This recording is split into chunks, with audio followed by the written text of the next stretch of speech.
1972, a crack commando unit was sent to prison by a military court for a crime they didn't commit. These men promptly escaped from a maximum security stockade to the Los Angeles underground. Today, still wanted by the government, they survive as soldiers of fortune. If you have a problem, if no one else can help, and if you can find them, maybe you can hire the A-Team.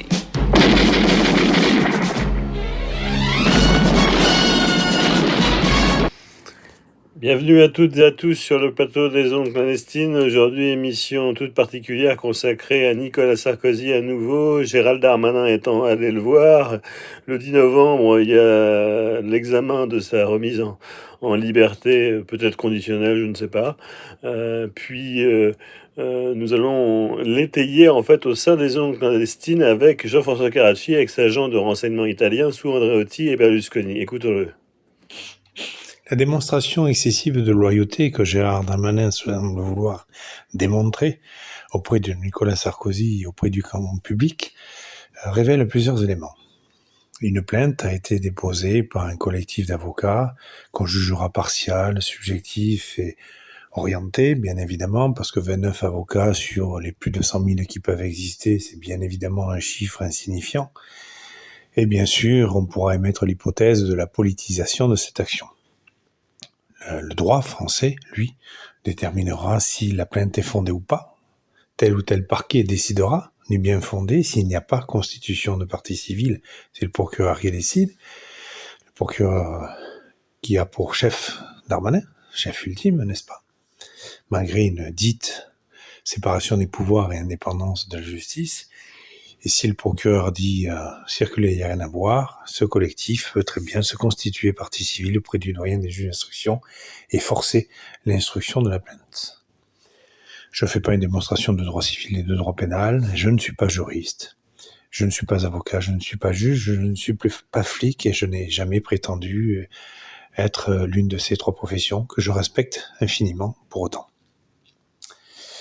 Darmanin, Sarkozy, c'est une vieille histoire. Darmanin a piqué politiquement la mairie de Tourcoing à un ancien élu RPR qui s'est rapproché du FN à l'époque, Christian Van Est, que je connais, avec qui j'ai eu de très intéressantes discussions. C'est un professeur d'histoire au départ. L'homme a son orgueil, mais l'homme a sa compétence. Pour ma part, je vous l'ai déjà expliqué, mon boulot en France, en Italie comme en Roumanie, surtout en Italie, a toujours été de tout connaître, de tout le monde, droite comme gauche, extrême droite comme extrême gauche, en passant par le centre. Voilà pourquoi en Italie comme en France comme en Roumanie. En Roumanie, j'ai été vice-président du Parti populaire roumain, dont le président pour la France était Ion Popescu, électricien roumain à Clermont-Ferrand, très proche de l'ancien président Băsescu. Donc j'avais accès au sommet de l'État roumain. Paris en Italie, Paris en France. Et Michel Alliot-Marie, dont j'étais le plus grand donateur de l'association Le Chêne en 2004, 2005, 2006. Elle m'avait d'ailleurs fait charger de mission pour la région Languedoc-Roussillon pour Le Chêne, très officiellement. Et après, elle est devenue ministre de la Justice, etc., etc. Je vous ai déjà expliqué d'autres choses à l'avance. L'histoire de Darmanin est extrêmement intéressante du point de vue des affaires d'État et du point de vue du renseignement. Pourquoi ? Parce que Nicolas Sarkozy semble avoir été mis en prison par des juges de gauche et la puissance de droite semble vouloir l'en libérer. Tout ceci est une pièce de théâtre terrible parce que tous ces gens-là vivent grâce à mes impôts, grâce à vos impôts.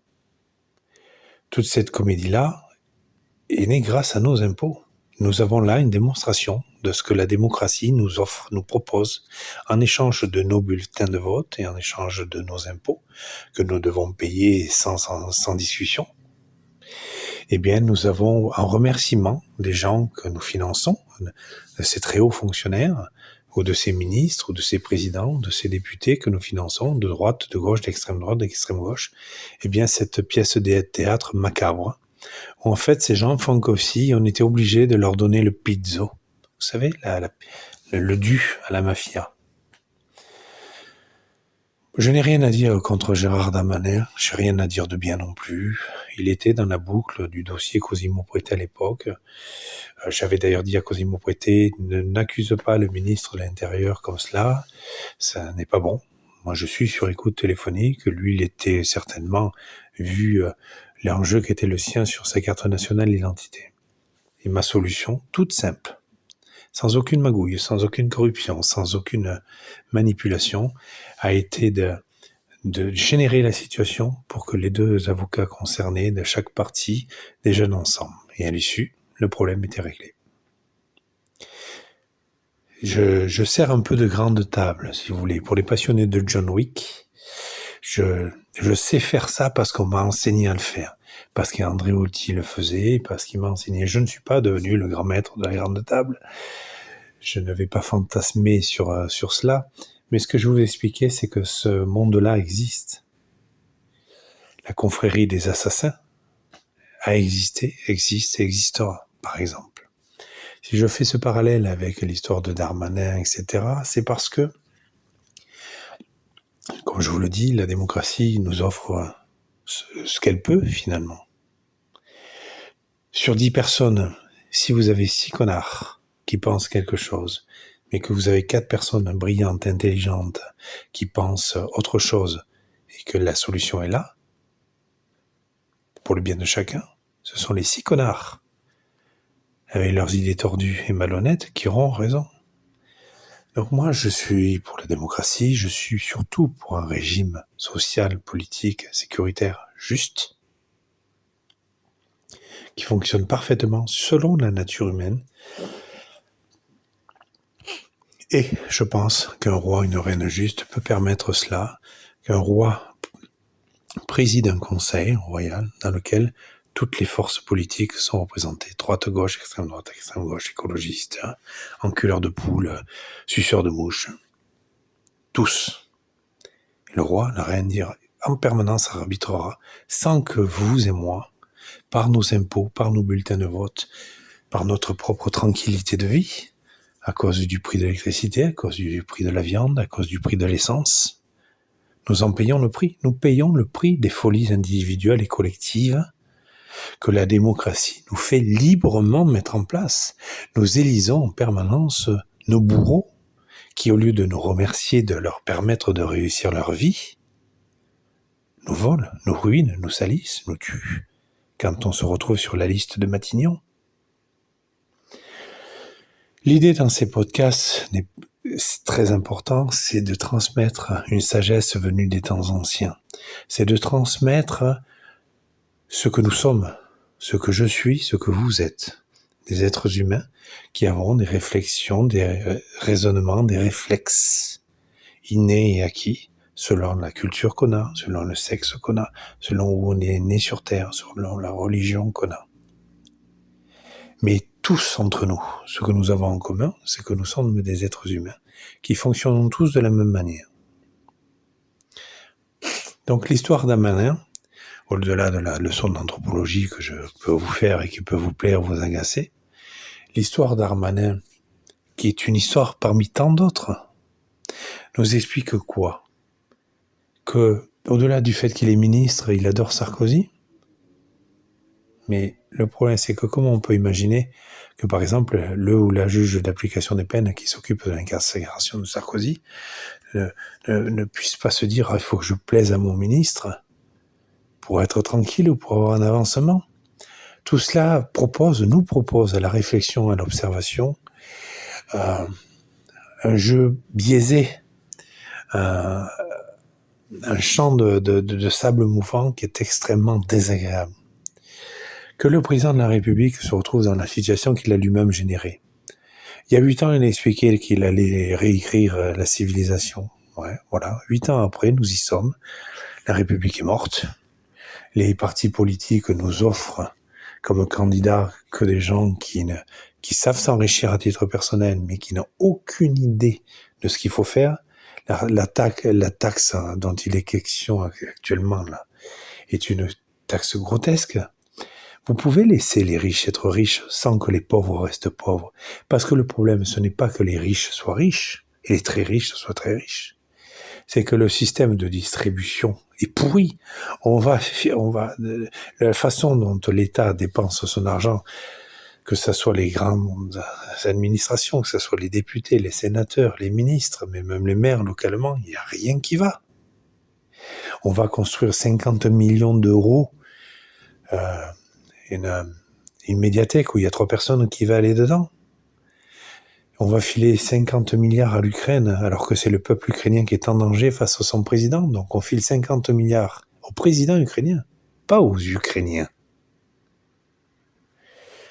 Et je ne suis pas pro-russe. Pour moi, Poutine est un voyou de Saint-Pétersbourg qui a eu la chance d'être recruté par une institutrice recruteuse du KGB à l'époque, et ça lui a permis, avec le caractère qui est le sien et les ambitions qui étaient les siennes, d'avoir la carrière qu'il a eue. Cet homme est à la tête d'un clan qui lui permet de faire ce qu'il a à faire. Qu'est-ce qu'il y a d'autre ailleurs ? C'est pas la même chose. Donc avant de juger le pouvoir russe, regardons ce pouvoir français qui nous humilie en permanence. Alors moi, je ne juge pas d'ailleurs, je ne définis pas Darmanin comme étant coupable ou innocent. Ce que je vois, c'est ce spectacle de la démocratie où on nous explique souvent les grands constitutionnalistes avec leur grande gueule, parce qu'il y a beaucoup de constitutionnalistes qui aiment s'écouter parler, nous expliquent que la démocratie, c'est le moins pire des systèmes.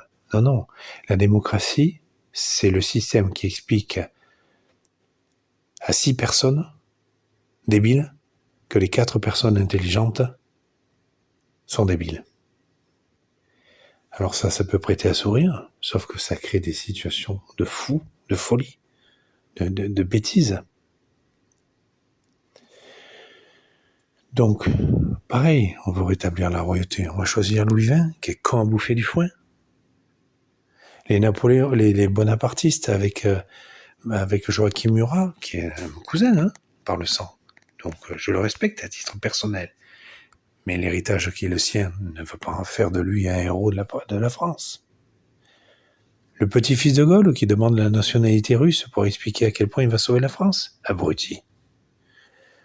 Petit-fils de Gaulle, quand on sait que de Gaulle n'a jamais été un héros, mais il a été un narratif, un personnage construit par Michel Debré, qui en échange, Michel Debré et ses fils ont eu une carrière, etc. Quand on dit de Gaulle était génial parce qu'il voulait payer son électricité à l'Élysée, mais vous oubliez une chose, c'est que de Gaulle, il a épousé une très riche héritière. Marie-Vonne était une héritière d'une très grande fortune du nord de la France. De Gaulle a baisé utile, il s'est marié utile. Après, il a joué au prof d'histoire militaire, et d'un coup, il s'est retrouvé général par intérim à Londres, parce qu'il fallait bien nommer des gens. Mais c'était pas par bravoure qu'il avait été fait général. Et c'est d'ailleurs pour son absence de bravoure que Churchill, Roosevelt, à Yalta n'en ont pas voulu. C'est pas parce qu'ils avaient peur de Gaulle, ils en avaient rien à foutre de Gaulle. Roosevelt, Churchill et compagnie, ils en avaient rien à cirer. C'était le général Leclerc et le général Delattre de Tassigny, qui étaient les héros de la Seconde Guerre mondiale. D'ailleurs, ces 2 hommes-là, surtout Delattre de Tassigny, ils se sont retrouvés, entre autres, avec l'amiral Mirand, piégés par la guerre d'Algérie, où en fait De Gaulle a géré la guerre d'Algérie comme il a géré la Seconde Guerre mondiale, c'est-à-dire en fuyant et en montant. Les pieds noirs qui étaient gaullistes avant la guerre d'Algérie se sont retrouvés à détester De Gaulle après, parce que De Gaulle les a abandonnés à leur sort. C'est ça un héros de la Seconde Guerre mondiale ? Non. Mais on refait pas l'histoire dans les podcasts, et l'idée c'est pas de faire de polémique. Ce qui est intéressant, ce sont les faits et la manière dont 10 personnes peuvent analyser de 10 façons différentes des faits.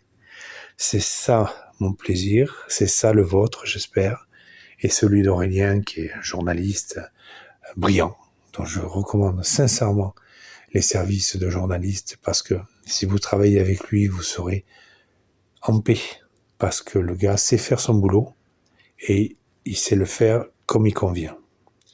Là, j'ai revu dernièrement, ce matin, un hommage à Clara Dochnașmei, vous savez, cette journaliste d'origine roumaine qui est décédée d'une grave maladie. Et moi, je me souviens de ce chantage à l'information que j'ai eu droit à cause d'elle et de son rédacteur en chef de l'époque.